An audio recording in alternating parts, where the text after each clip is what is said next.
Because honestly, I think I'm the only one in the camp besides Zion who doesn't have the login information to the group.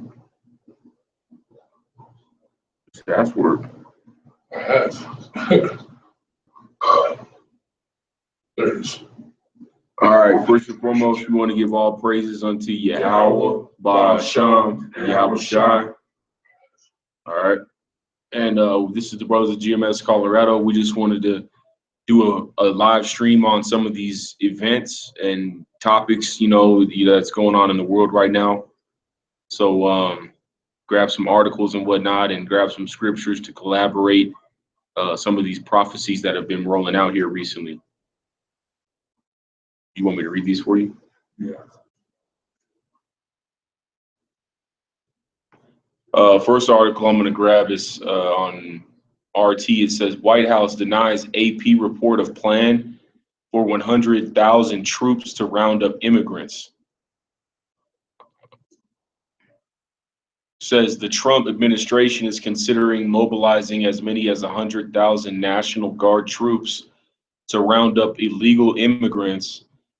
According to a draft memo obtained by AP, the White House said the agency's reports is false, however. What the AP called unprecedented militarization of immigration enforcement would affect locations as far as Portland, Oregon, and as far as east as New Orleans, Louisiana, according to the 11-page document purportedly written by Homeland Security Secretary John Kelly. So you got the White House over here. Of course, they're going to deny it. Everything has deniable plausibility, but there are reports that came out saying that Trump is going to be sending troops throughout multiple states, as it says, as far north as Oregon and as far east as Louisiana. So if you can imagine that landmass that covers, that's basically the entire United States. That doesn't include the East Coast and some southern states. And we all know who he's looking for. It's not Justin Thoreau from Canada who illegally came over here selling Xanax and Vicodin to your children. It's Jose Ramirez who came over looking for the most meager work to go return back to where he came from after he made a little bit of money. But the point being is, a lot of people think that this martial law that's being pushed out is fake. And this is just the beginning. Like, first it starts off with so-called illegals. Then it escalates to gangs and inner cities. And then after that, everybody's going to get so out of control, it's going to spill over and just say, all right, we're going to have curfews. We're going to patrol the streets. There's going to be mandated check-ins. But don't listen to me. It's right there in front of you. They're planning on, a lot of people don't know, the president already approved troops to be sent into Chicago because he declared a state of emergency in Chicago. But that got caught off apparently because they reached some negotiation, some temporary pact that says, okay, we're gonna calm it down. We won't shoot as many people, or we won't do as much crime. What's an acceptable level? It was a negotiation, but that's only gonna last for so long. Just like that economic bubble, it's all just a bubble getting ready to pop. And once it pops, you're not gonna blow it back up. You get one shot at that. Make it as strong as you can. You can do the whole, put your body around to protect it from harm, but it's eventually gonna pop. And once it does, people are in for something. And that's the one article that I wanted to bring out. I don't know if there's a couple more. It looks like. Yeah, we got some stuff. Me and his brother were talking about. There's just so much stuff going on around the world right now that, hard to keep up with it all. But this is a time of massive prophecy. The next article I found that was interesting was U.S. not in a position right now to collaborate with Russia militarily. Pentagon chief says. As President Donald Trump repeatedly stressed the need to get along with Russia, two of his top cabinet members were abroad saying the U.S. is ready not for closer ties until Moscow proves its commitment to international agreements. And that's how they say, man. That's the Pentagon's statement. But what they really want them to do is get down with this New World Order agenda, man. Allow them to mobilize and take over Syria, push Iran around. That's what their true goal is. And Russia's not going to do that, man.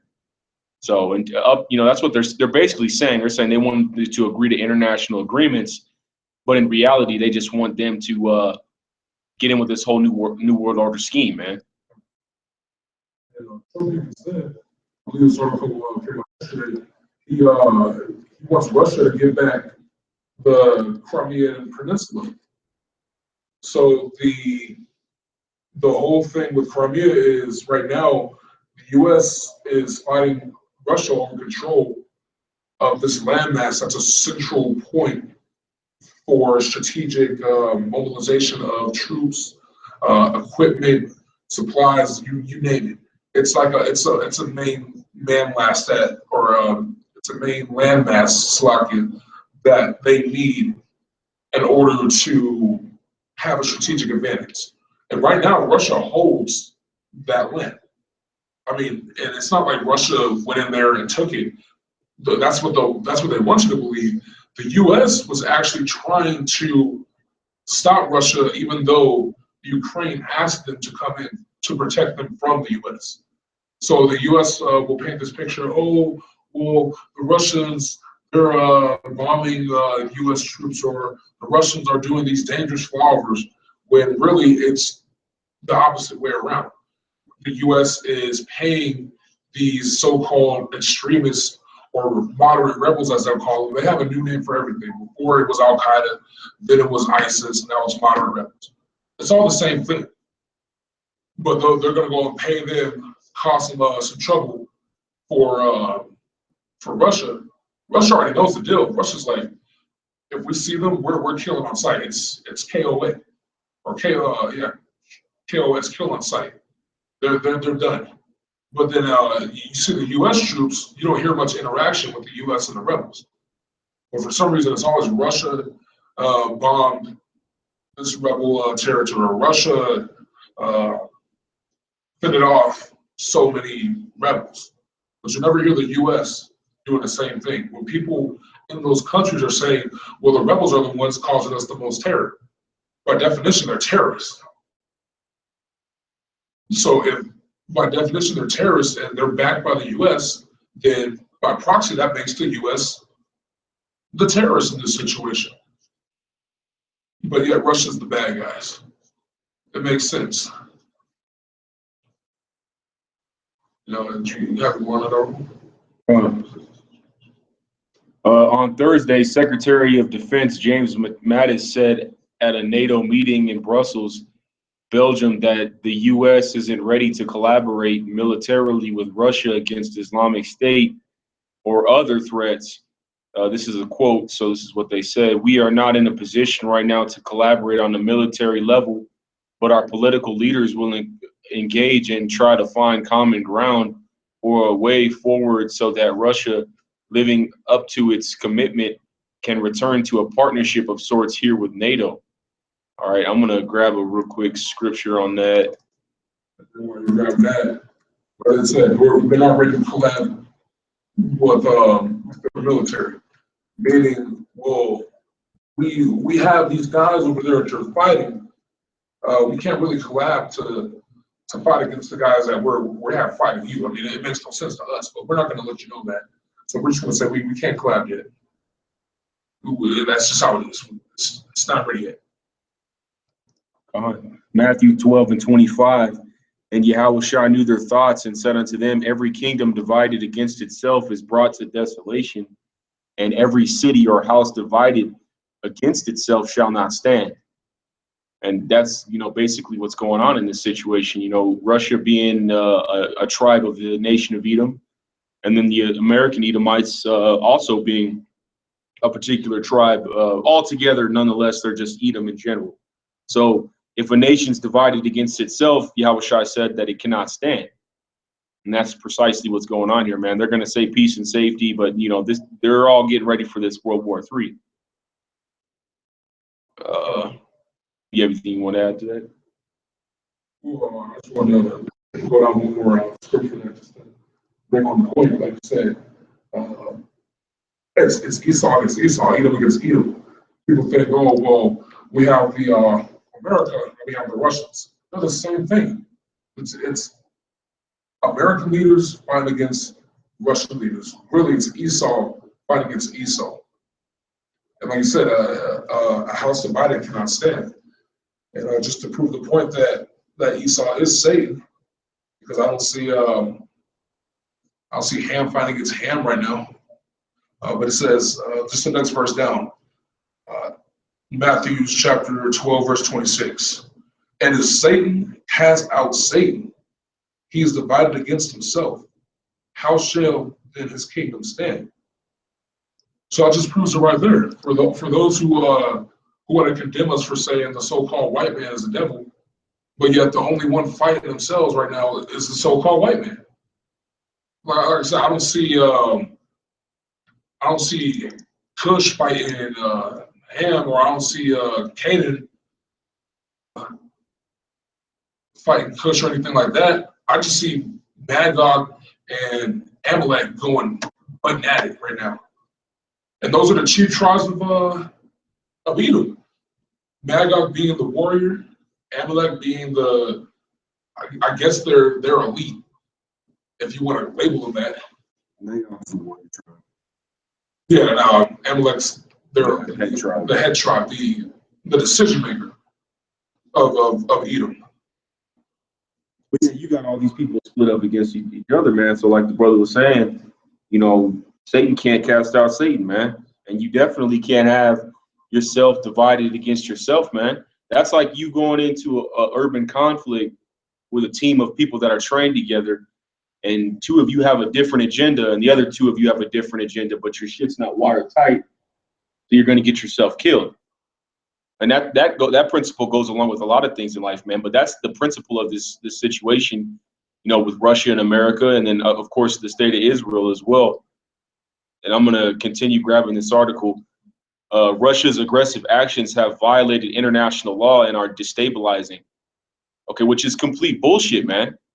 The only people that are destabilizing the world, extremely, I'm not saying that Russia doesn't have their own agenda and that they're not Edomites, because they are.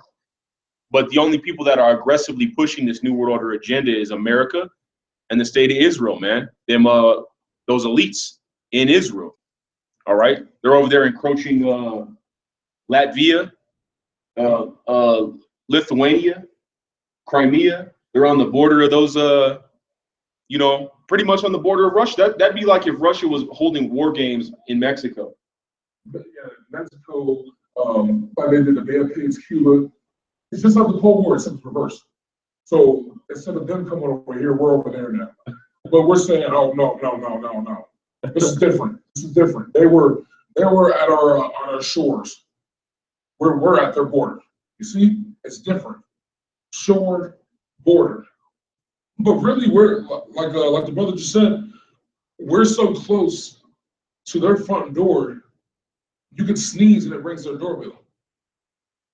That's what's going on right now. People fail to realize this has nothing to do with foreign policy. This has nothing to do with so-called oil fields like they were saying before. I mean, that's a big part of it. But the main agenda is for them to flex their muscles, saying get down or get put down.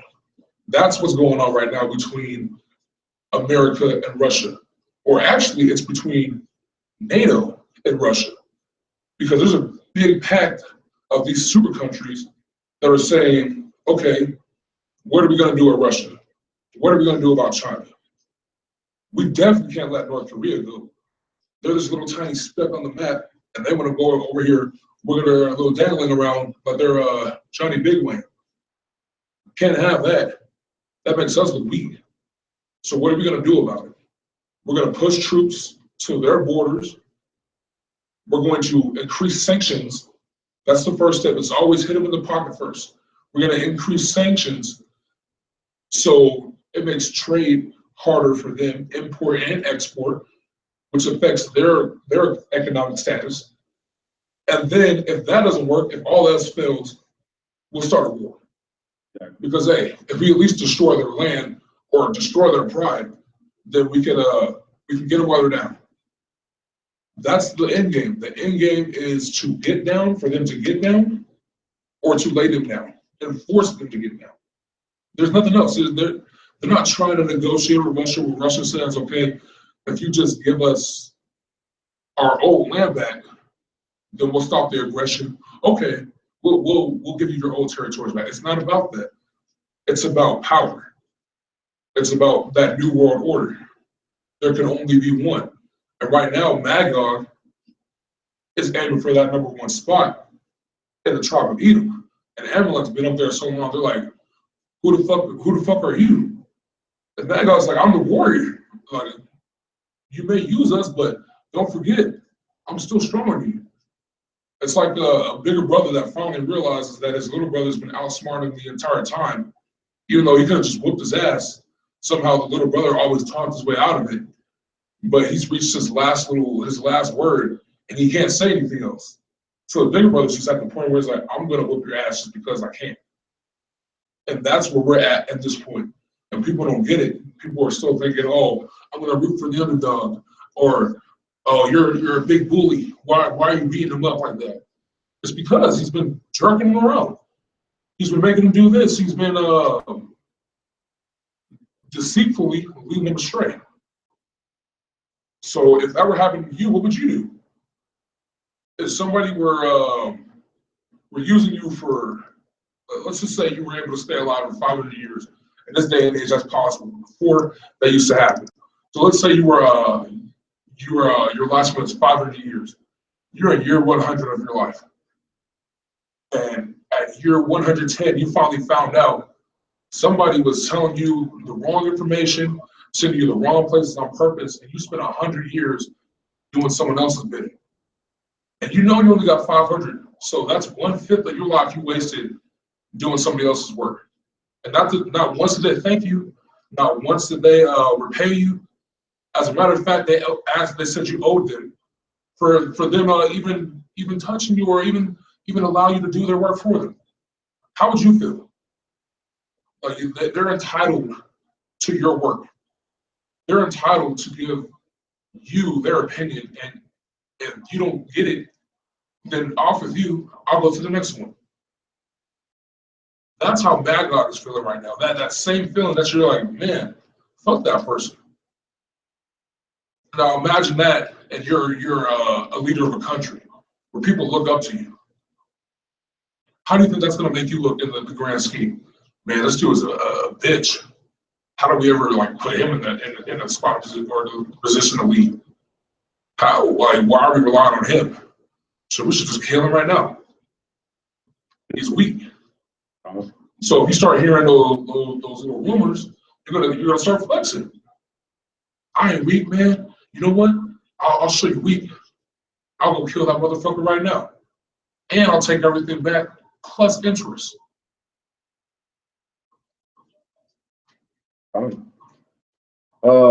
And it says Russia's aggressive actions have violated international law and are destabilizing.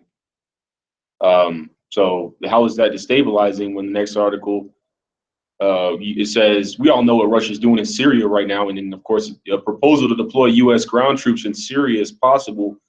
Pentagon official to CNN. So why are Russia? Let's see, I'll use their own quote. Russia's aggressive actions have violated international law. So how is Russia being aggressive when the U.S. is putting its troops via whether it's the proxy armies that they're putting in other countries or their actual military in these other countries, man? How is that aggressive if Russia is protecting its allies and the U.S. is out here trying to poke other people and get into other people's affairs, man? It says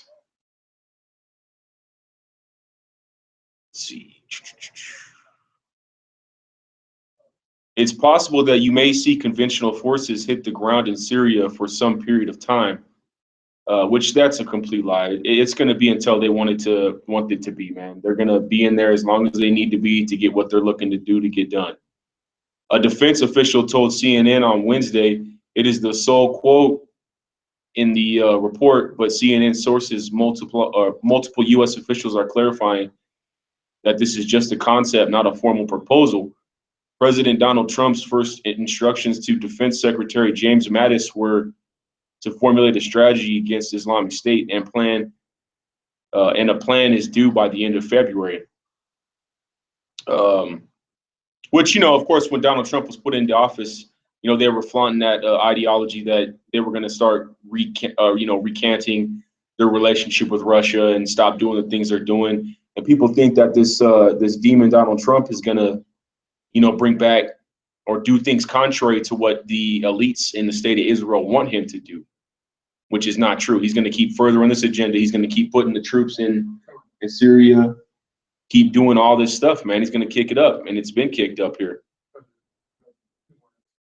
You're thinking, well, everything that Trump does, it's always been deterred by Obama or the leftists or liberals. Like, that has nothing to do with it.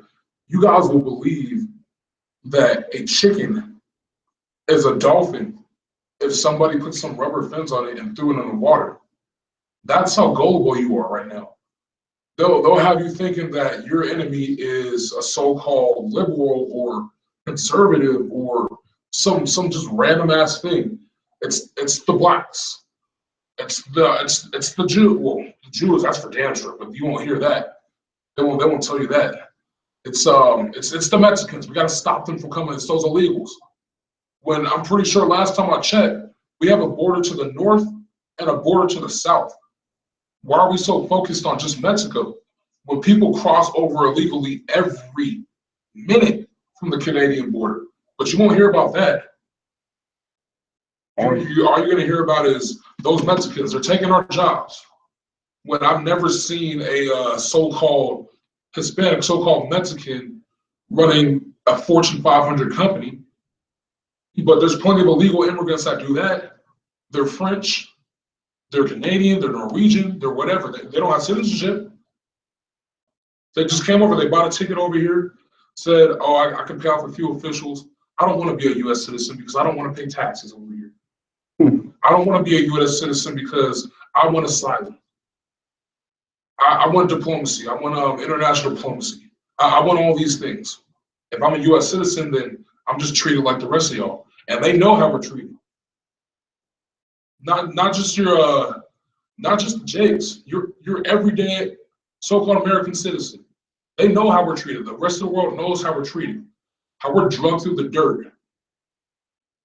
Just because we have that American pride, because my flag is red, white, and blue, I gotta go out there and say my pledge of allegiance.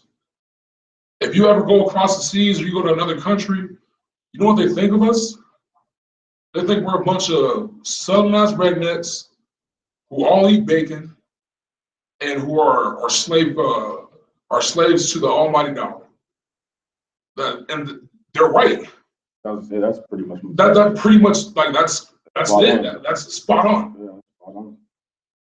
And then people want to say, "Well, no, that's not us. We're diverse." They want to bring up diversity when they have a negative image on them. But when it comes to a positive light, it's fuck those Mexicans, fuck those niggers, fuck Obama anyway. But they want to say it just because they think he's a so-called Negro, when he's really a half Hamite, half Amalek fucking piece of shit. But y'all don't want to do your research. Nobody wants to do that. Everybody wants to say, oh, it's Obama. It's gotta be, see what happens when you let black people run shit? It all goes to hell. Finally, we got a white man back in there. He's gonna, that's the running slow. He's gonna make America great again. He's gonna put those niggers in check. He's gonna have them back in chains. That's exactly what they think of you. Once it's in a positive light, when somebody says, you know what, America, you guys would be great. There's just something missing. I don't know what it is. You drink too much beer? And they're like, no, it's not that. You eat too much bacon? No, bacon's good for you. Pork this, pork that. I want pork butt. I want pork assholes. Well, then what could it be? Well, we got a lot of illegals coming over, those Mexicans. They'll be the first ones to blame Mexicans. Or got a lot of violence out there, those niggers. Be the first ones to call out Jerron when they're over there selling their mom's prescription, and people don't want to call out the pharmaceutical companies, who's the biggest drug peddler next to the CIA in the world. It's Jerron in the street selling little Jimmy a 5-sack. It's John over there in the projects who's been denied eight times for employment, trying to feed his kids. And the only way is, sad to say, he's got to sling something. It's his fault that this country's the way it is. It's their fault. Or it's Enrique, who works 13+ hour shifts a day, who makes pennies to the dollar, who doesn't pay his taxes. It's his fault that this country's like this. Everybody wants to blame everybody else but the actual cause. The reason why this country's fucked over is because of the abominable things we allow to happen in this country, the abominable people that we have in this country, and that negative, wicked-ass vibe that keeps getting pushed day in and day out, that everything that we're doing so far is great, it's right. Keep eating that Baconator.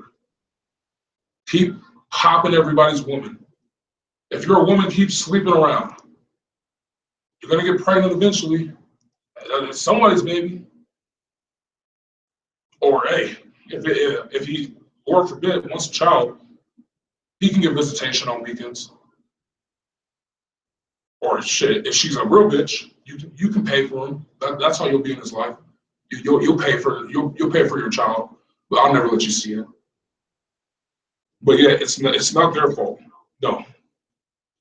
But that's what's fucked up with this country. I'm gonna grab some scriptures here. 2 Esdras 15:16. Behold, speak thou in the ears of my people the words of prophecy, which I will put in thy mouth, saith the Lord. All right, so that's what we've been called to do, man. You know, that's why brothers is out here using the unicorn to spread this information. Because like the brother had been saying, man, there's a lot of fucked up shit that goes on, not only in America, but in the world. You know, and this place is never going to come back. All right. It was never great to begin with. All right. The things that this place has perpetrated amongst the world in general has led to the promotion of self-destruction, man. So that's what we're doing, man. We're using our time to try and wake our people up. Those of our people of the righteous 1/3 that are willing to turn their ears to the judgment of the Lord, man, and not turn their backs to it, and cause them to be written in paper, for they are faithful and true. All right, so you had the prophets of old that wrote these prophecies down, man, and then the prophets back today in the reincarnation in the spirit. All right, breaking these prophecies down and letting everybody know the times that we're in right now. For fear not the imaginations against thee, let not the incredulity of them trouble thee that speak against thee. Can you get that definition for me, Art? Incredulity. INCREDULITY. INCREDULITY.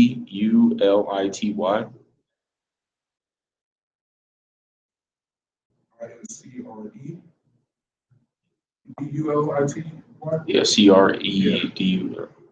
The state of being unwilling or unable to believe something. And that's your part, man. Fear not the imaginations against thee, let not the incredulity of them trouble thee. So even though the majority, 99.9% of the world refuses to acknowledge the truth and are unable to acknowledge the truth, the Most High is saying that we can't let that trouble us, man. Because we're in the times right now where all this stuff is happening, and we're on the brink of an actual hot war kicking off. All right. For all the unfaithful shall die in their unfaithfulness, and that's what's going to happen, man. You know, you guys, like this brother was saying, how are you going to push the so-called Hispanics out of their own land when before America was America, more than pretty much this whole land was theirs to begin with, and Gad and Reuben. So how are you going to create a wall into something that you stole? Or how are you going to say the so-called Native Americans up in North Dakota that they just need to let them do what they're doing? Let them build that pipeline. You guys are being aggressive. You're being militant. But all they're doing is standing out there and asking them not to do this. Don't poison our water. This is the only source that we have. Don't destroy our land, the very minimal land that you left us. Please don't. But yet some Edomites up in Oregon can forcibly take land with armaments. They're literally a militia, but nobody says anything about it. They actually praise them. Yeah, you earn that land. You take it. It's yours. But yeah, it's different. It's circumstantial. No, it's a double standard. And everybody wants to say, oh well, I'm not racist.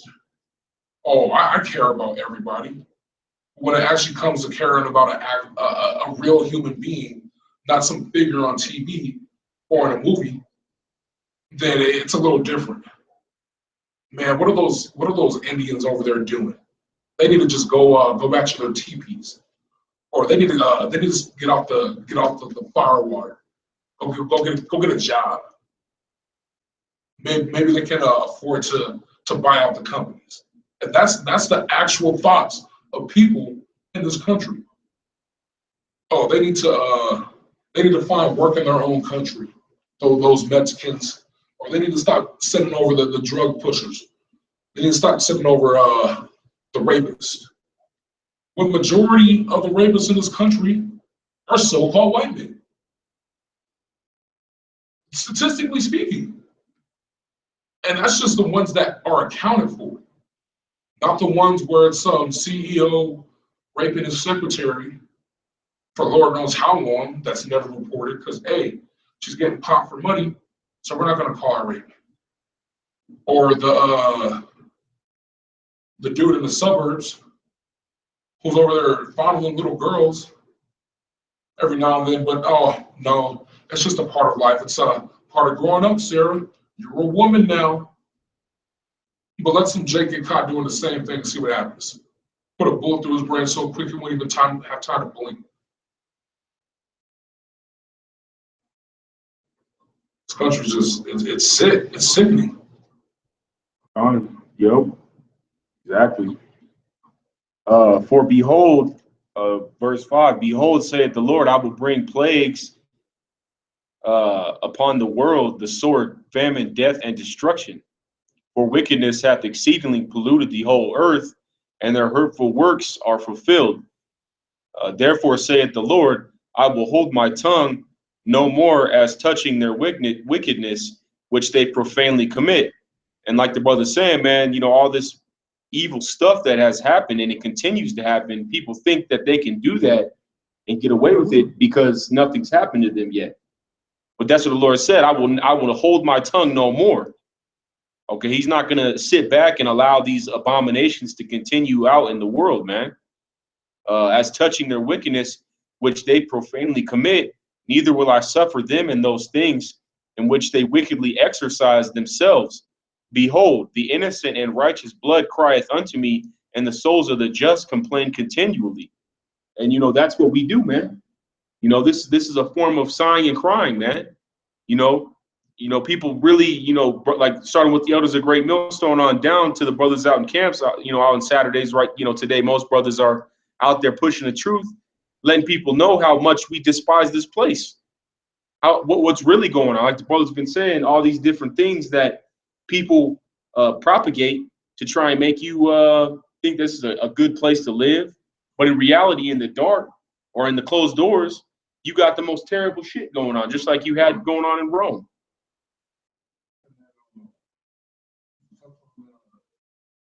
Verse where it says, "I will bring the sword, famine, death, and destruction." All these people catching that judgment, that death. Everyone's like, "Oh, why, Lord? You took him too soon. He was a good one, or she was innocent."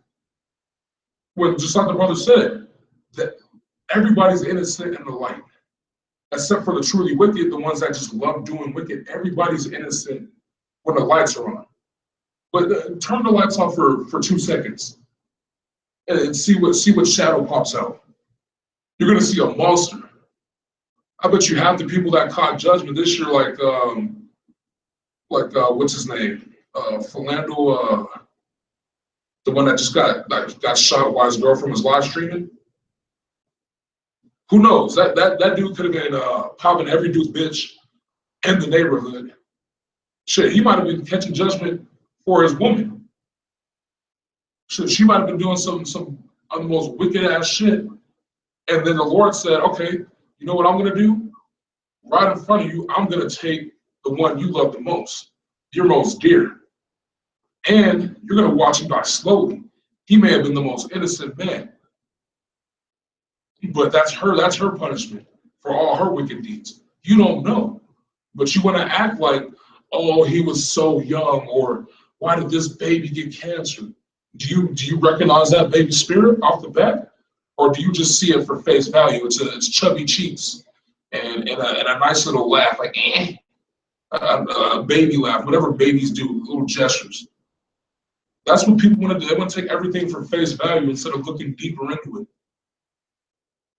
Because that's how this world's built. Everything on the surface is what you need to pay attention to. Don't pay attention to what's happening behind the waving hands. While I'm over here eating baby heads and fucking underage girls. And I'm not talking about underage in society like 13, 14, 15. I'm talking underage 2-year-olds. There was a dude that just got caught raping a 2-year-old. And he didn't get the death sentence. It was an Edomite. He's on trial right now for raping a 2-year-old.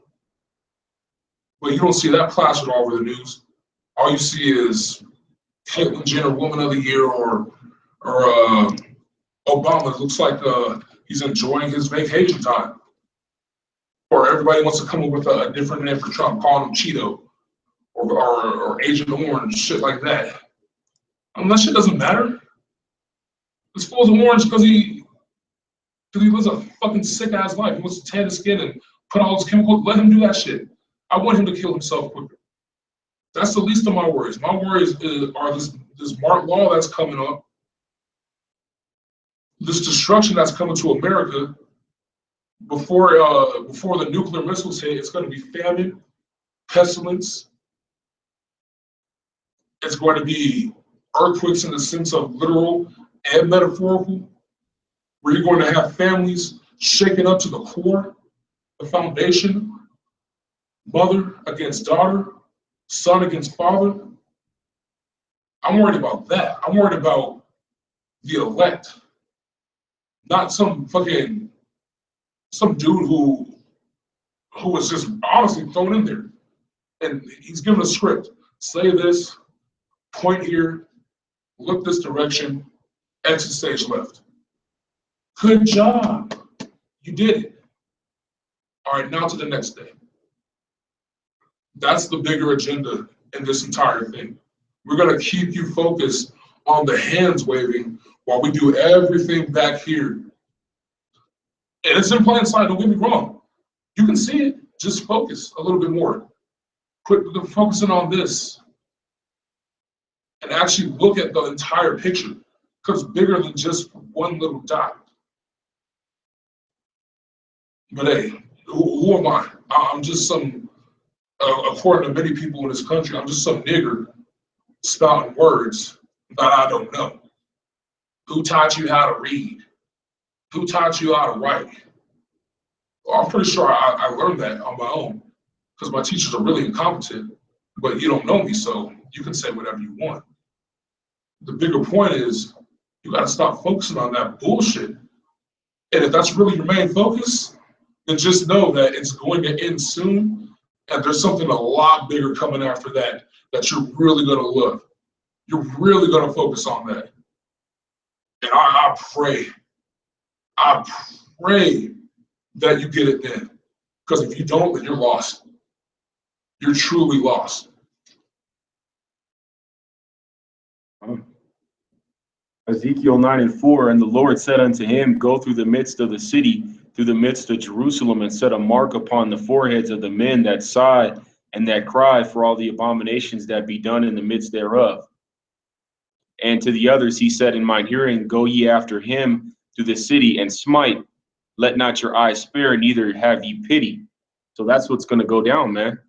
You know, brothers out there that are genuinely concerned with the travesties and the things that go on in America, you know, the Lord's going to send his angels down and he's going to mark his elect.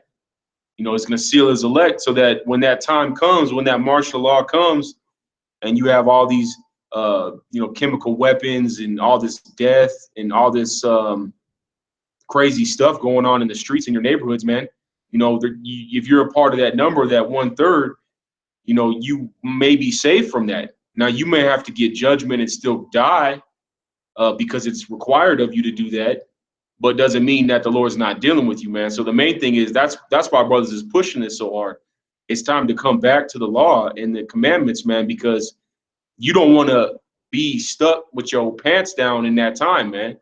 You know, you don't want to be in a society where you think that this shit's going to go on forever. And when that day comes and you can't go get food or you can't get water or necessities, you know, then you're going to want to come back to the truth. Or then you want to do this or that. You know, that's not the point, right? It's too late.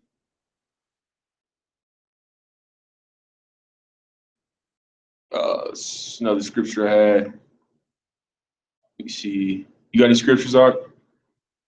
I have one for the main point. Also looking for a couple of stuff. All right. Anything in the chat? Yeah, I'm just talking to the Aquas in the chat. She brought up Castillo Philandro, that dude that got gunned down by the people that dude that got gunned down by the police, man. And that's just a thing in America too, where you know, they just took the chains off us and they still killing us, man. They're still doing everything they can to keep us in a low state. Go ahead. I was just saying, yeah, I mean, that's, you know, this, what more could you want from a society that has done nothing but destroyed you and taken everything that you ever had away from you?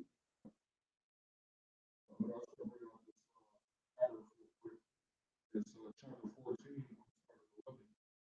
It says, the house of the wicked shall be overthrown, but the tabernacle of the upright shall flourish. There is a way which seemeth right unto a man, but the end thereof are the ways of death. So a lot of, like the brother said, a lot of these people are like, man, America, we've been through so much shit.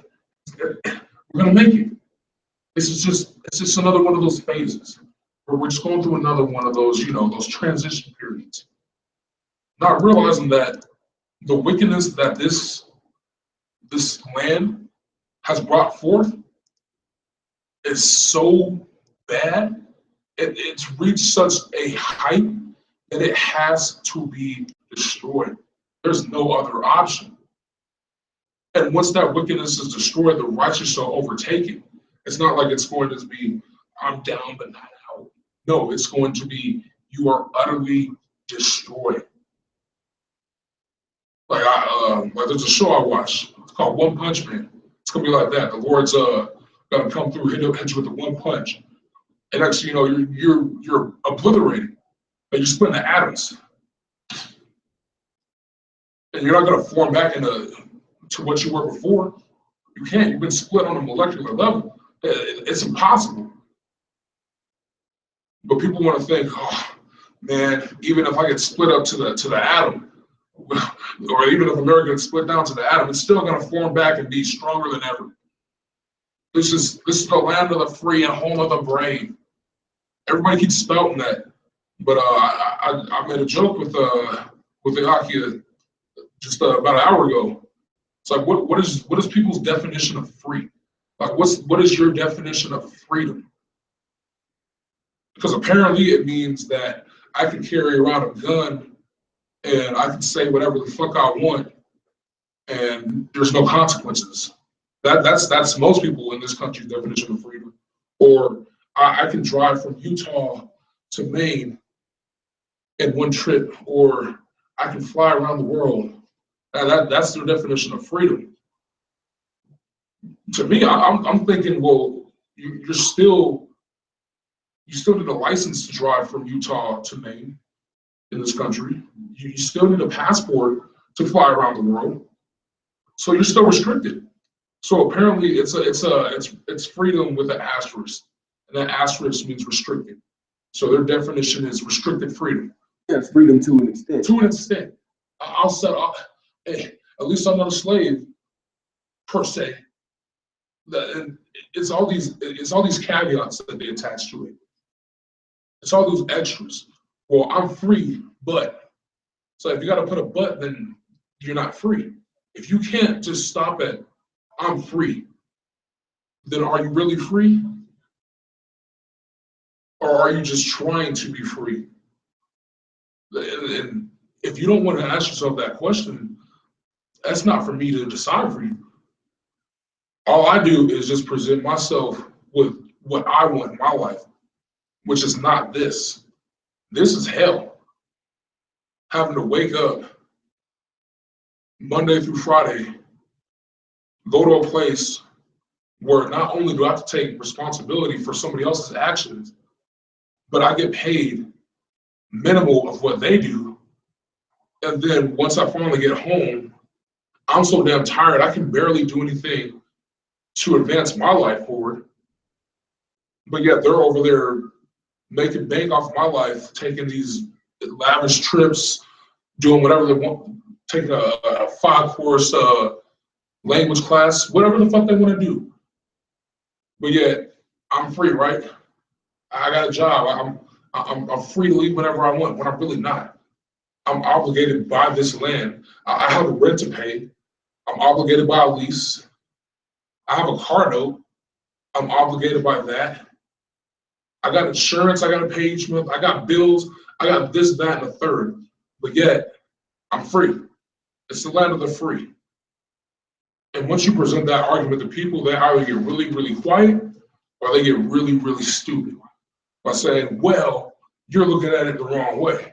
Well, how am I supposed to look at it? Am I just supposed to bend over and say, oh, it doesn't hurt that bad today? Yesterday, whoo, that was a doozy, but today, oh, I can bear it.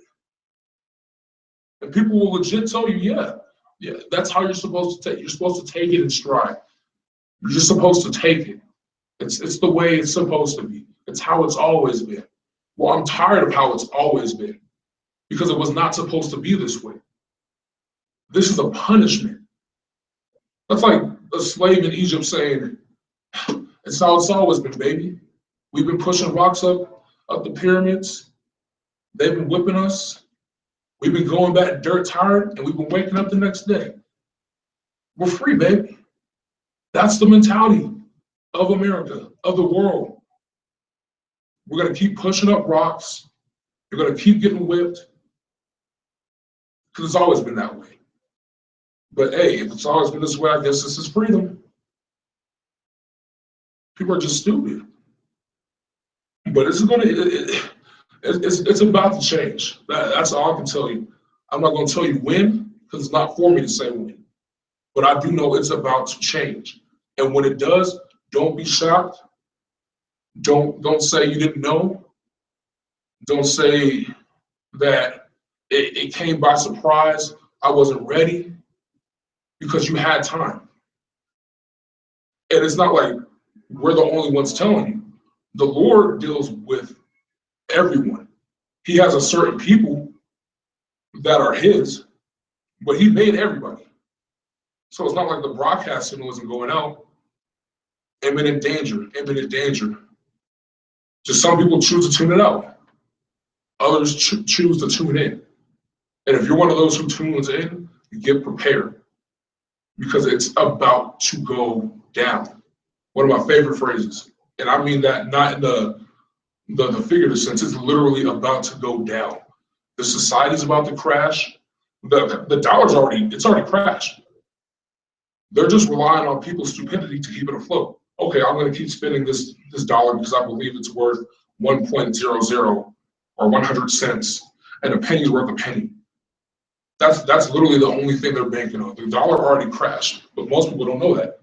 The people that do know that are trying to scramble to somehow figure out a way to fix it. Well, maybe if we move this over here, or maybe if we just carry the two one more time, it'll work. When they know it's not going to. So what are they doing next? They're preparing. While you're doing what? You're sitting there on your ass, or you're just going to your job day in, day out. Oh, thank God it's Friday, another weekend. That's what you're doing. While they're over there preparing for this, you're dully waiting for it. And that's putting it lightly for the people that see somewhat of it. The preppers, the doomsday preppers, or the conspiracy theorists. Those are the ones that sort of get it. But you everyday average Joes, y'all are clueless. It's to the point where someone can throw a rock at your head, beam you like right in the back of the noggin, and you take 50 strides before you recognize it even happened. And then say, what was that? It felt like a rock. It stings like a rock. Must have been a bee. And then laugh all you want. Think I'm joking. That's the seriousness of this. That's how people actually are. And it's sad. And I'm not even talking about the heathens. I'm talking about just Jake in general. This is just referring to Yahweh, Israel, or Salaki, Yasharallah. The 2/3, even the 1/3. It'll take them that long to get it. So this place has to go. It has to go. There's no other option. People are just, they're lost. It's sickening. It makes me sick to my stomach. And it should make you sick too. One. Second Ezra 15 and let's see. 9. And therefore saith the Lord, I will surely avenge them and receive unto me all the innocent blood from among them. Behold, my people is led as a flock to the slaughter. I will not suffer them now to dwell in the land of Egypt. Okay, Egypt being spiritually America today. America, shares a lot of the same customs as Egypt and Rome. Inherently at that time, that's why it was prophesied that in this time, they use the word Egypt, and you're not going to find the word America in the word in the scriptures, but it's the allegories and senses like that bring the interpretations out of the two different nations that were the same spiritually, man. That left-hand platform, like the left-hand side, the spirit of Cain, man, the wicked.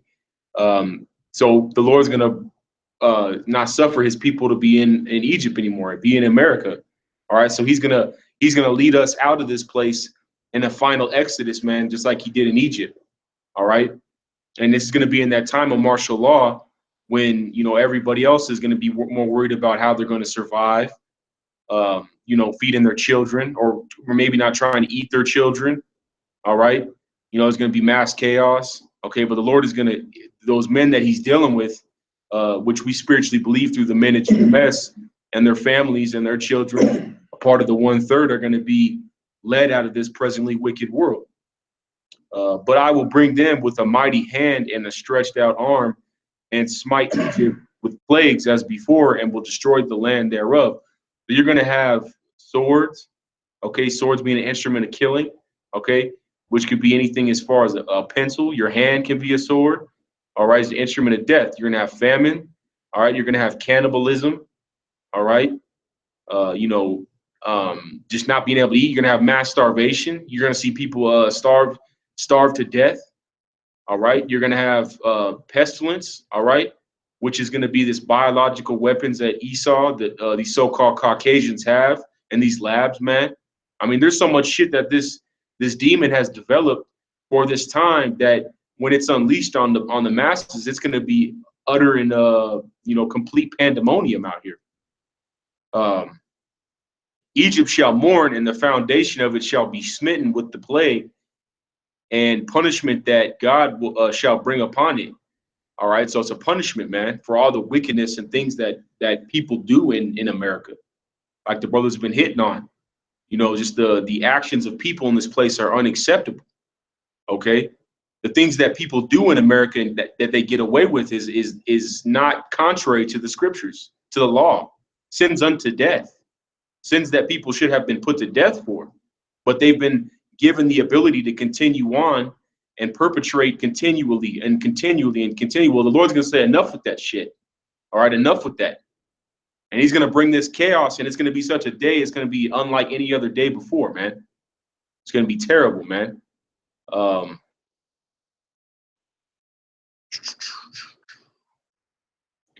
14, woe to the world and them that dwell therein. Okay, won't meaning destruction. For the sword and their destruction draweth nigh, and one people shall stand up and fight against another, and swords in their hands. So that breaks down to not only this global conflict with this World War III, okay, which is currently active right now, all right, but it's also talking about in your local neighborhoods, man. America's got all these stockpiles of guns, man. I know Colorado in general is a state where they have lots of firearms in general in America. So when people stand up and take swords in hands, it's going to be you against me, or him against her, or them against them. That's prophecy, man. So it's going to pan out to this World War III in the world, and it's also going to pan out into where you are presently, man. For there shall be sedition among men, and invading one another. They shall not regard their kings nor princes, and the course of their actions shall stand in their power. And that word sedition is basically anarchy, man. It's basically rebellion, okay? Mutiny. And that's the spirit that's being put on not only the world right now, looking at America, and they're not trying to deal with America's shit anymore, man. All right, but it's also in America as well. That's why the FBI has all these different groups out there currently that they're watching, man, starting with us, the men in GMS, all right, because people are fed up with this bullshit in America, man. And then you got these wicked groups like the KKK, on the rise. This is a big ass melting pot, and when it kicks off, this whole place has been doused in gasoline. And the Lord's just going to throw that spark, man, and it's just going to blow up, man. It's going to be napalm out here. 17, and a man shall desire to go into a city and shall not be able. Okay, that's going to be because the martial law isn't enacted, man. You can't go into a city anymore because they're going to have it quarantined off, like in those zombie movies, all right, or in The Walking Dead. They have a biohazard or something that's going on, so therefore you can't go into the city. Or I Am Legend, when they blew up the bridges because they wanted to prevent the contagion, right? The contagion from spreading.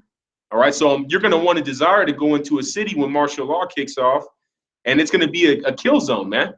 You're going to have bodies piled up throughout the streets, man. A blood flowing as a river in the streets. I don't even know why you would want to. I mean, I guess maybe if you wanted to go get food or try and loot shit, that's why you want to go into a city. But not only are you not going to be able to, because you're going to have military forces that are going to be preventing you from doing that. Foreign troops, that whole summer 2 years back, and they've been doing this for a minute. But JHELM, man, why have they been positioning this military equipment in North America? Because they know it's about to go down, man. This civil unrest. For because of their pride, the cities shall be troubled, the houses shall be destroyed, and men shall be afraid, man. And you'd be crazy not to be afraid, man. We're not sitting here telling you that through the Spirit, just because the Lord has opened our eyes to these prophecies, man, that we're not afraid of this time to come. Because the Lord can easily wash his hands with you, man. Just because you're in the truth right now doesn't mean that you're going to stay in the truth, man. And that also gets into other people out there, these men that are, these gun buffs, they have like, well, I have my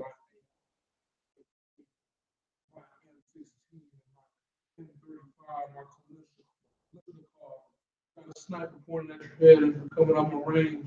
Right. And What is it going to do for you against the Lord? Like, it's like people are so prideful, they legit believe that whatever they can do to protect themselves, that's it. That's going to be it. I have so many guns. I have a nuke in my backyard. Come at me. That's the pride of these people. So you're gonna tell the one who created you, created the world you live on, created the resources that were provided to you to form and fashion those weapons. Those weapons that you have are going to destroy them, or they're going to destroy him. And they duly believe that. right. And that's the worst part. It's that pride. It's pride will follow a man before his downfall. That's what it's speaking of. The pride that a pop gun can destroy a tank. The pride that I can win a sword fight with a fork. The pride that, oh, well, the sun, this asteroid's about to land on my head. I think I'm just gonna put my arms up and catch it. That's the pride people have nowadays. And that's why the Lord said, I cannot turn away anymore. Your pride has reached the heavens. Before it was, I turned my back on you. I'm not going to look. But your pride has gotten so big.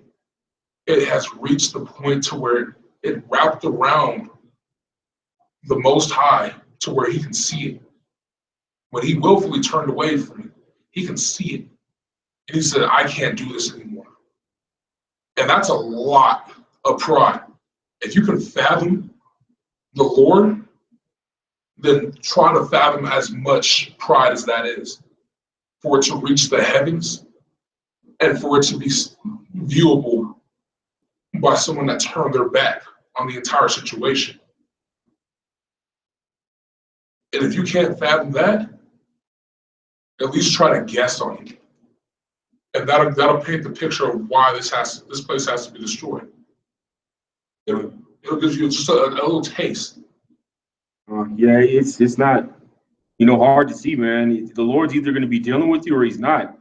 And if he is, man, like the brother's saying, you got to have that spirit of fear on you because, there's nothing that's going to save you, man. No flesh shall be saved, man. Like it says in Deuteronomy 28, no man should be able to bring you out of captivity. And that's correct, man. No man, no physical man will save you out of what's about to happen. You need the spirit of Yahweh Shem Yahushai. And I want to grab this set that the Akwak put in the chat real quick. 2nd Ezra 16:22. For many of them that dwell upon the earth shall perish of famine, and the other that escape the hunger shall the sword destroy. And that's a beautiful set because that's exactly what's going to happen, man. You might escape that firing squad, and then you catch or some famine. All of a sudden you can barely eat, all right, and then all of a sudden now with that you got some chemical agent that Esau's been developing in some underground laboratory, and he sprayed it all over the neighborhood, and now you got a third arm growing out your chest. Okay, the point is the Lord might reserve your ass and put you through so much shit just to wait until the end, which is the nuclear fire. Okay, I know you got something. Grab that. This is the book of Daniel, chapter 2, verse 43. I was just flipping through, and I landed on this. And it's funny because the point that I want to get to is actually verse 44, but I'm starting at 43. It's actually a prophesying verse. And correct me if I'm wrong, the stars that are already filled in black, those are prophecies that have been fulfilled. The ones that are still white are ones that are to be fulfilled. All right, and this is exactly why I want to bring this one out. And this is Daniel chapter 2, I'm starting at 43. And it says, and whereas thou sawest iron mixed with miry clay, they shall mingle themselves with the seed of men, but they shall not cleave one to another, even as iron is not mixed with clay. Oh, that's some heavy prophecy, bro. That's some heavy meat. That's like talking about Rome. But it's America today. Right. But Modern day Rome. what I'm saying is like yeah, future prophecy of Rome. That's some heavy shit. It literally applies to the situation too. Because what I want to bring out is 44. And in the days of these kings shall the Most High of heaven Yahweh set up a kingdom which shall never be destroyed, and the kingdom shall not be left to other people, but it shall break in pieces and consume all these kingdoms, and it shall stand forever. So we're in the end days. This is the book of Daniel is in the Old Testament, referring to, like the brother said, referring to the Empire of Rome. But what is America? It's known as spiritually as Egypt, modern day Rome, Babylon the Great, Sodom and Gomorrah. It's known by many names.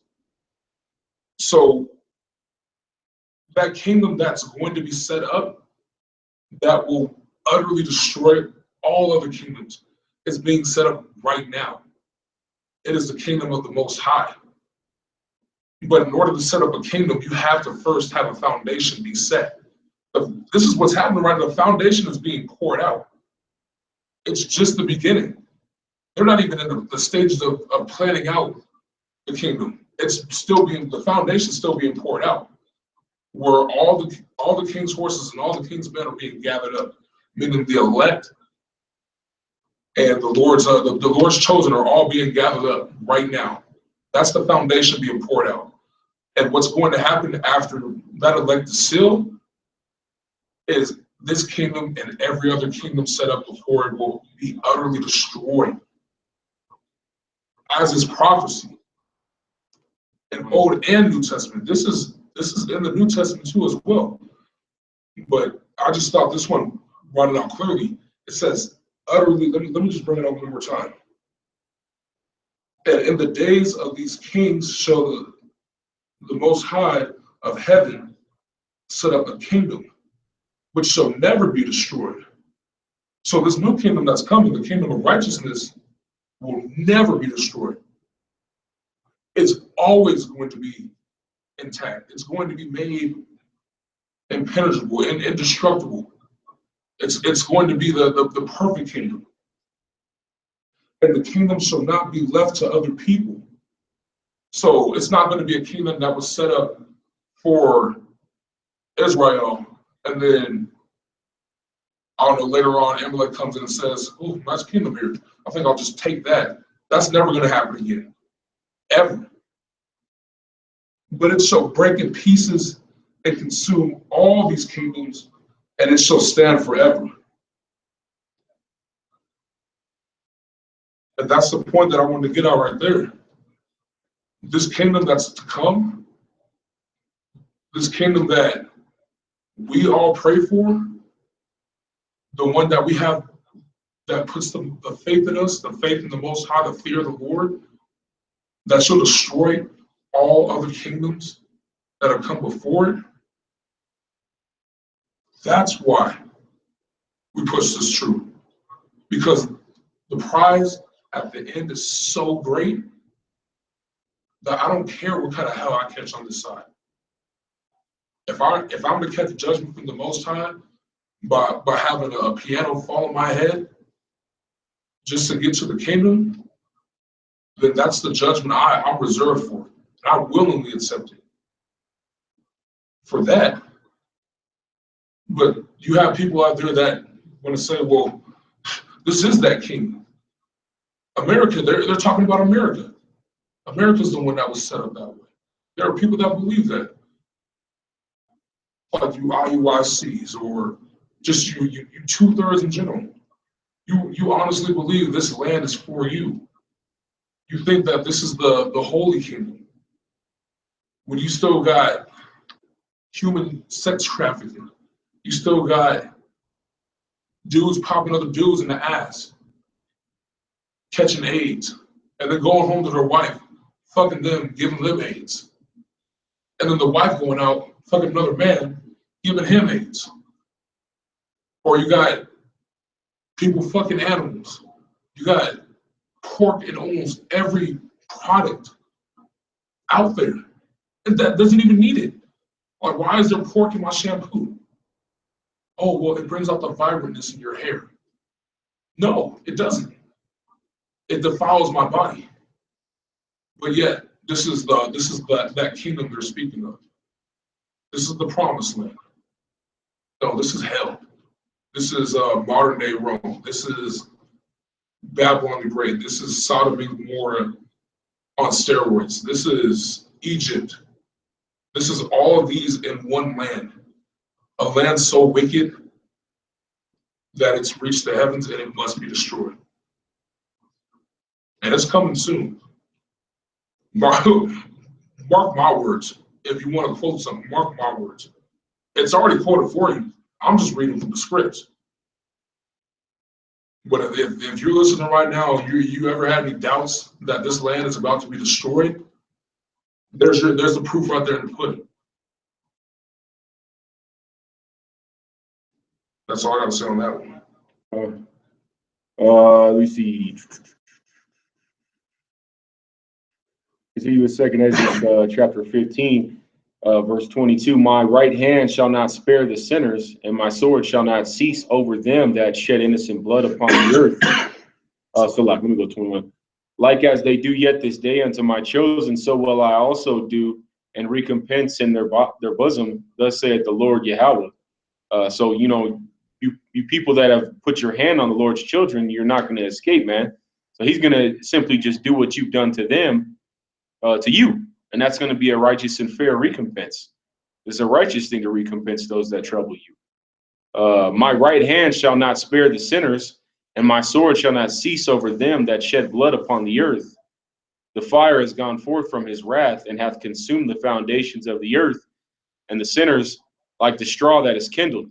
And that's what we're going to be, man. We're going to be like grass, man. And the Most High is going to use these nuclear weapons and his angels and his chariots to deliver a righteous judgment onto the earth, man, unto all of us that don't receive that election. If we're not a part of that election, man, or a part of that 1/3 of Israel, okay? The rest of us are going to be burned up with like straw, man. Very dry substance. You touch a flame to it, it's going to blow up into fire, man. Woe to them that sin and keep not my commandments, saith the Lord. So, you know, you don't want to be a 2/3, man. You don't want to be somebody stiff-necked. You don't want to be somebody that says, I've done no wickedness, man. All right.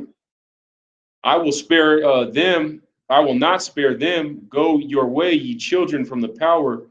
Defile not my sanctuary. Your sanctuary being your spirit, your sanctuary being the body. Okay.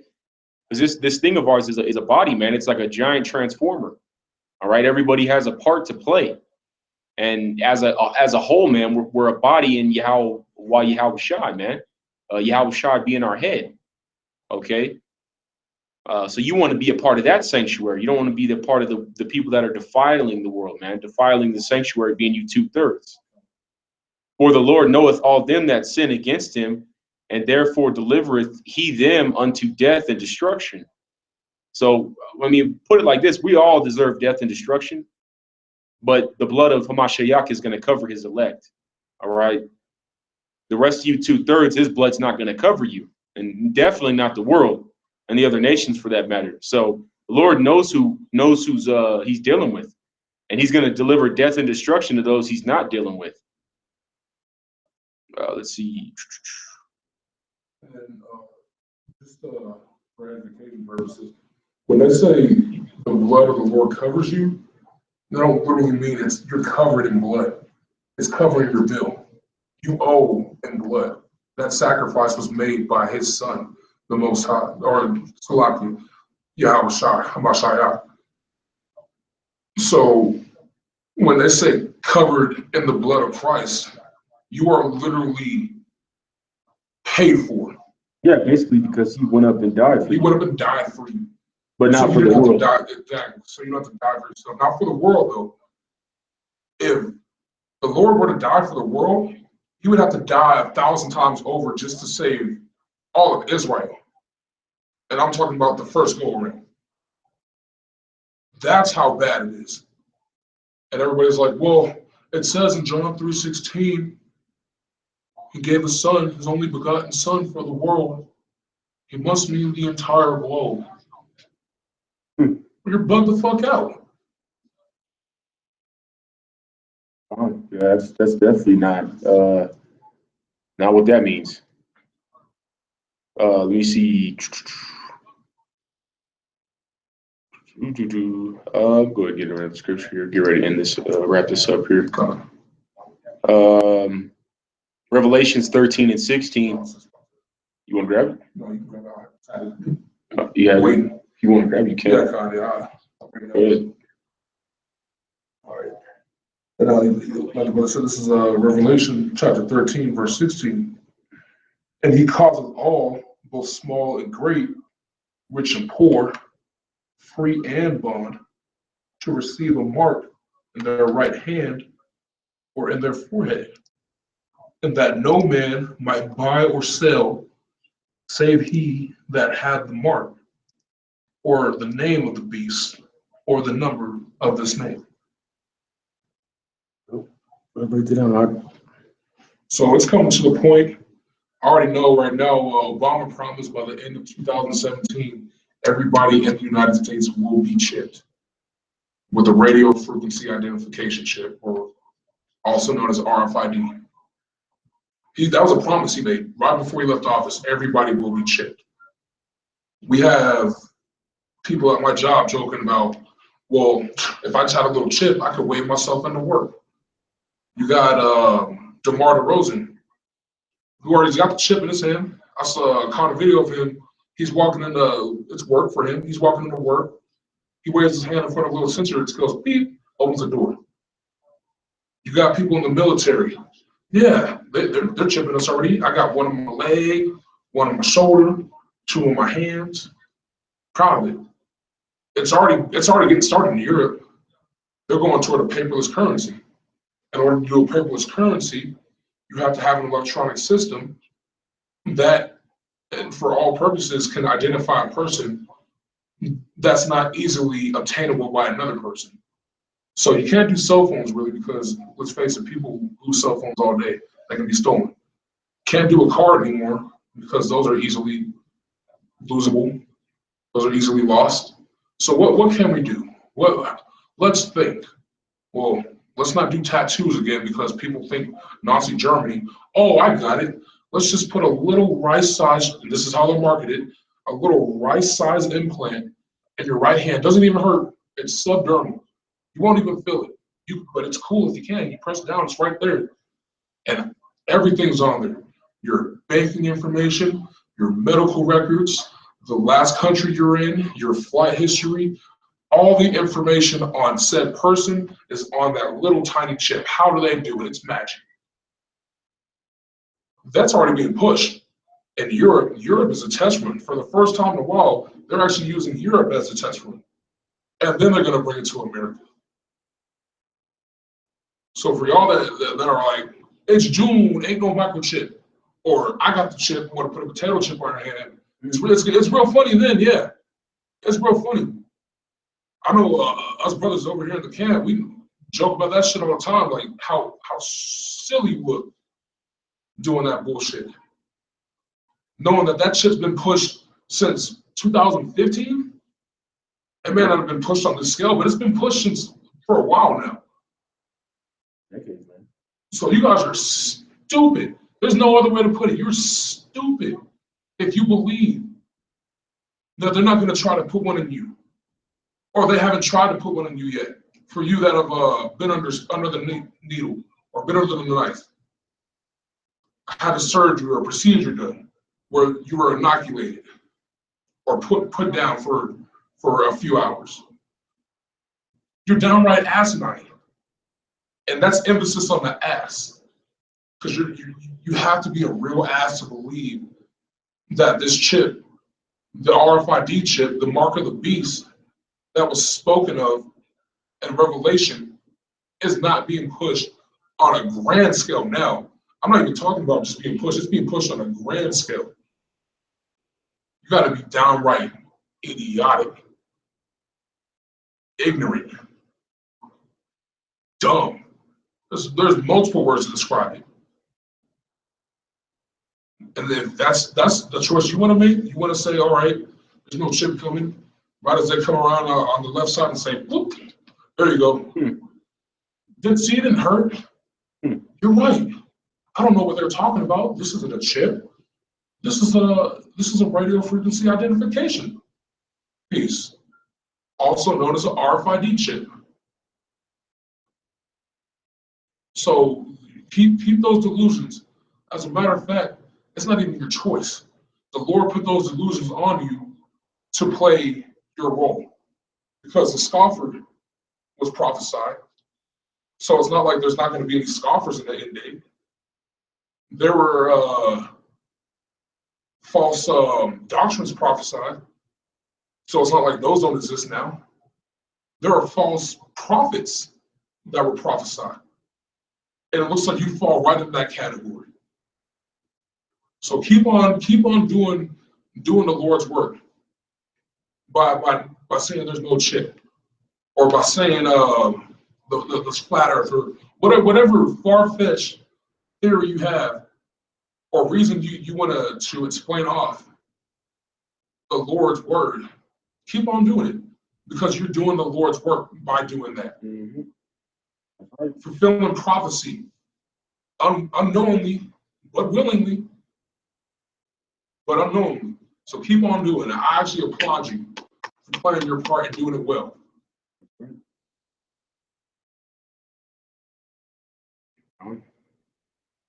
And then we're going to end it on these last two scriptures here. 1 Peter 5:8. Be sober, be vigilant, Salat, because your adversary, the devil, as a roaring lion, Salat. Be sober, be vigilant. It's that fucking see. That's this language is bastardized language. I do the same shit. I'll swap letters out. My brain acts faster than what these words are doing. So for y'all that are like, well, you can't pronounce vigilant, he's a dumb motherfucker. No, the word vigilant just means to be watchful, like to look out. Right. So we're gonna come up with a complicated ass word to mean something simple. But that's just the point I wanted to bring out, just to prove that this shit is just, this system's horrible. 1 Peter 5:8. Be sober, be vigilant, because your adversary, the devil, as a roaring lion, walketh about seeking whom he may devour. Whom resist steadfast in the faith, knowing that the same afflictions are accomplished in your brethren that are in the world. But the God of all grace, who hath called us unto his eternal glory by Hamashiach Yahushua, after that ye have suffered a while, make you perfect, establish, strengthen, settle you. So that's what we're looking to achieve, man, is perfection through Hamashiach. Okay, he died for his elect. All right, his death sanctified the elect, man, redeemed his elect, and after that we're going to be made perfect, man, in the kingdom. So that's what we're striving for, to endure these hard times that are coming our way, these terrible and chaotic times that are on the horizon, man. So that's what we're fighting for every day, is to become perfect. Ecclesiastes 12:1. Remember now thy Creator in the days of thy youth. Well, the evil days come not, nor the years draw nigh, when thou shalt say, I have no pleasure in them. All right, so you gotta do your best to remember your Creator now, man, before martial law, before Jacob's trouble, man, before all these chaotic and terrible times are upon us. It's important that you return to the truth and the law, statutes, and commandments now, man. So, anything else to say before we end it up?